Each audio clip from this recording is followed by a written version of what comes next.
Here is Donald Trump in Des Moines, Iowa, defending his cabinet of plutocrats. These are people that he's defending now. I want you, like, if you can imagine, Donald Trump's up there. Behind him are sitting a bunch of, white Americans, but that's fine. White people, some of my favorite best friends are white. A lot of them are old. I know a lot of old white people. I love them. I love every one of them. They're all, I'm sure some of them are good people. Let's put it that way. They do a lot of bad things. They're ruining things in this country. And I'm sure some of them are nice people. The people behind there. Now, it's possible maybe a couple of those people send their kids to, a Christian day school, so they don't care about that. But the vast majority of them, I imagine, are going to want their Medicare and Social Security. The vast majority of them there, maybe that like the chubby guy with the hat, maybe, and the young kid to the next to him, they look like middle management types. They might have wanted their the increase in overtime pay that the Labor Department would have allowed for them. Sorry, chubby guy, middle management. Well, those elderly ladies are not going to be worrying about their birth control. That's going to go. But certainly those guys may want their preventative colonoscopy. That's out the window. They're all going to lose.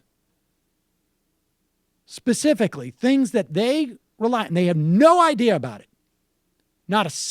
They don't know a single thing about it.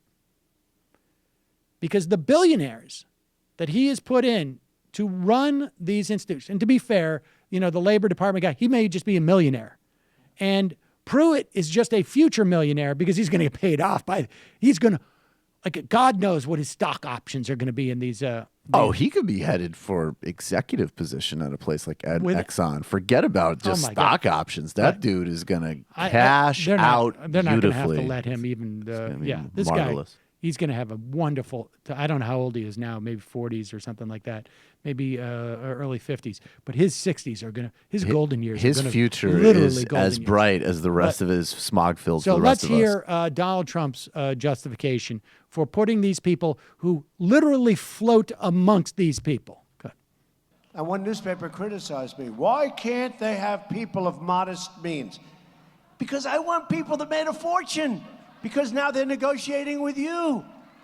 Okay? It's no different than a great baseball player or a great golfer. I mean, we want the people that are going to bring, and they're so proud to do it.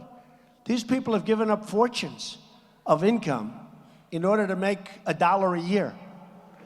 And they're so proud to do it. And you watch what's going to happen. It's going to happen fast, too. It's going to happen fast.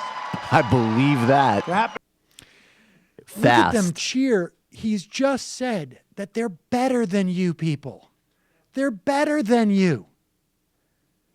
And he might be right. You people are the equivalent of elementary kids playing basketball, and we're only going to have Michael Jordans in my administration. And the way that I'm measuring them, incidentally, in terms of their talent, is not literally their talent. I'm measuring them based upon how much money they have as to whether or not they are actually better at things. So I can put a neurosurgeon into HUD, and because he's a millionaire, he's going to do better than some pointy-headed geek who knows something about housing policy. I can take Betsy DeVos, and because she and her husband developed a pyramid scheme with Amway, because they raised all, I could put her in charge of schools, even though she's never, I wonder, this is a question I would ask Betsy DeVos. Have you ever walked inside a public school? Maybe in Detroit, maybe she has at this point. Yeah, I would imagine. Have you ever done so without, have you ever, well, she's never taught. She's never had a kid in public school. No, of course not.